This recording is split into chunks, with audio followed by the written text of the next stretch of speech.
What we're looking at here is history repeating. When radio lost out to television, there was anxiety. The people in the radio business were absolutely anxious and demanded government stop the upcoming television wave. Television was very nervous about other mediums coming forward, cable. The movies didn't want sitcoms to be taped at movie studios for fear it would take away from the movies. No, television saved the movies. The internet is going to save the news business. I envision a future where there'll be 300 million reporters, where anyone from anywhere can report for any reason. It's freedom of participation absolutely realized. The First Lady of the United States recently addressed concerns about internet during a cyberspatial Millennium Project press conference just weeks after Lewinsky broke. She said, we're all going to have to rethink how we deal with the internet. As exciting as these new developments are, there are a number of serious issues without any kind of editing function or gatekeeping function. I wonder who she was referring to.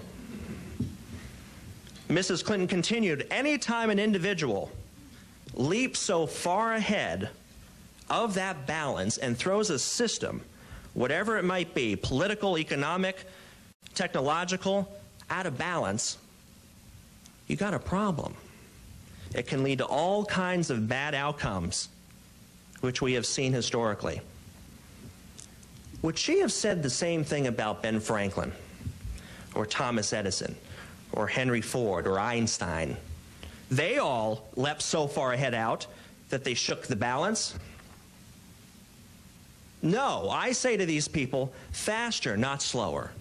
Create. Let your mind flow. Let the imagination take over. And if technology has finally caught up with individual liberty, why would anyone who loves freedom want to rethink that? And that's why I'm addressing you today. It got me in the door, this new technology. You walk into the press club, you see a plaque dedicated to Joseph Pulitzer, someone, again, I love.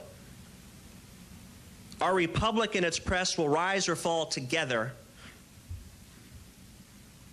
An able, disinterested, public-spirited press can preserve that public virtue, without which popular government is a sham and a mockery.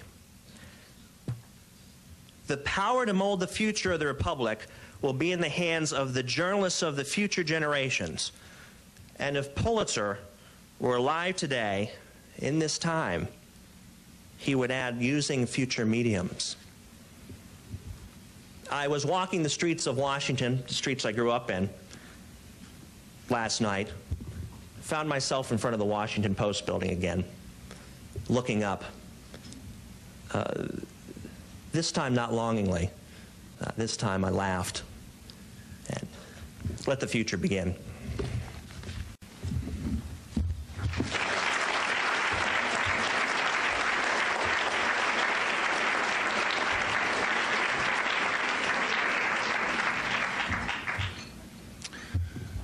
Well, Matt, for first question, let me ask you, how does it advance the cause of democracy and of social good to report unfounded allegations about individuals and the Nielsen ratings? Well, that's a good question. I mean, I don't know specifically what you're referring to. You know, I have some, there's different levels of journalism, I'll concede that. One of my competitors is Salon Magazine Online, who understands the president's favorite website. And there's a reporter there, Jonathan Broder. He was fired for plagiarism from the Chicago Tribune, and I read that in the Weekly Standard. But do I believe it? Because as much as I love the Weekly Standard, they had to settle a big one with Deepak Chopra, if I recall. I read that, I heard that from CNN, and But hold on, didn't CNN have a little problem with Richard Jewell? I think Tom Brokaw told me that. No, I think Tom Brokaw also had to settle with Richard Jewell. I read that in the Wall Street Journal. But didn't the Wall Street Journal just lose a huge libel case down in Texas, a record libel, $200 million worth of jury? I tell you, it's creative enough for an in-depth piece in the New Republic, but I fear people would think it was made up.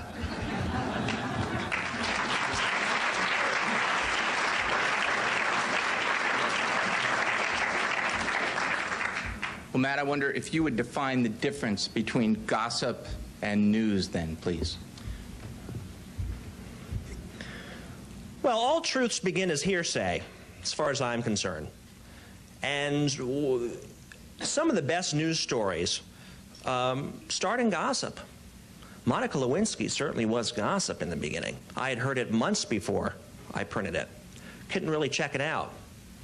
Knocked on Lewinsky's door. She wouldn't answer the door. At what point does it become news? This is the undefinable thing in this current atmosphere where every reporter will be operating out of their home with websites for free, as I do. I don't charge. It's a question I'm not prepared to answer, because a lot of the legitimate news cycles, the Associated Press, for example, will issue news alerts, a recent one being anthrax scare in the Nevada desert, where a group was targeting the New York subways. AP News Alert, berserk, went all the way to Janet Reno commenting. Turns out it wasn't true. I think that was some gossip. Let's talk a little bit about the Monica Lewinsky episode for a moment. I guess one could say you did out that story by reporting that Newsweek had reservations about reporting it. The story came out. The American people made a judgment, and Bill Clinton's approval ratings in the polls have gone up 20 points. People consistently tell pollsters they don't want to know this kind of information. They don't want to know this kind of stuff. And they blame the news media, and they hate us even more. Would you comment on that? Well, I disagree with the question. Ask Geraldo or Chris Matthews if the American people dislike it. Their ratings are doing quite well. I think they just expanded Matthews to 2 hours. I disagree with that. This is a story that's developing, that's serious. When I broke the story, I had it for 4 days to myself exclusively, where I was reporting details, quite frankly, Newsweek didn't have at that point. So I did some original reporting with that. I barricaded myself in the apartment. I was terrified because from my Hollywood apartment, a story of this magnitude was being born. I remember I teared up when I hit the enter button on that one that night, because I said, my life won't be the same after this, and it turned out to be right. I think it's, as the front page of all the newspapers say, this thing's yet to be determined. I hope the American people will not let someone who has lied, potentially in office, stay in office, but that's our call. You know, we've been here before, and we've made these decisions before. We're letting the court do it. If you've noticed, the tapes have not been played in public. Portions of the tapes I have heard. And the people who are in possession of these tapes, I believe, are letting the courts take care of it. Some of the tapes are quite graphic, and details I have heard that I assure you will take up several news cycles once aired.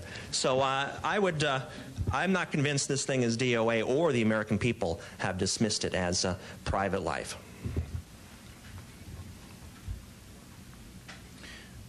Do you see your methods and your medium as controversial in and of themselves, or are they contributing to the degradation of serious or hard traditional journalism?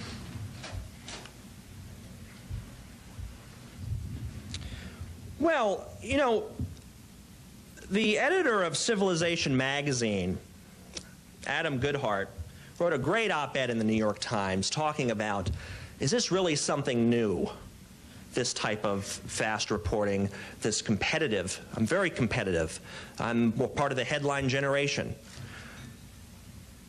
He maintains it was a going back to our foundations when the press was found in quite a different atmosphere when the press would report that the president's mother was a common prostitute brought over by the British Army.